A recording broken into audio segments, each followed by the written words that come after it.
63 years after his death in World War II, the body of a local airman is coming home for a proper burial.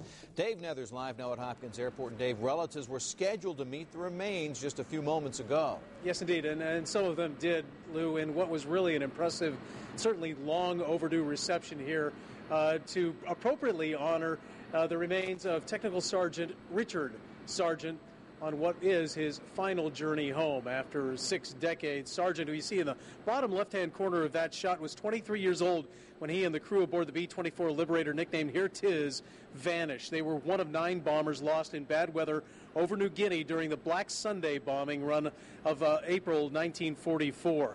The plane and remains of its crew were discovered in 2001, and after a delicate process of excavating the site and identifying the remains, Sargent's casket, which you see right there, was returned here to U.S. soil from Hopkins International Airport.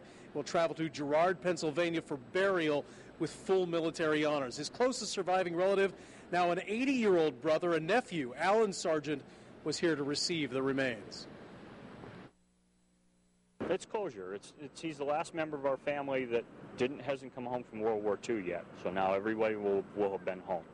Well, these men gave everything that they had several years ago, wars ago, and I think it's very fitting that we honor them. And here we are on the 4th of July, almost 200-plus years for our nation's independence, and over 63 years since this gentleman had literally touched American soil.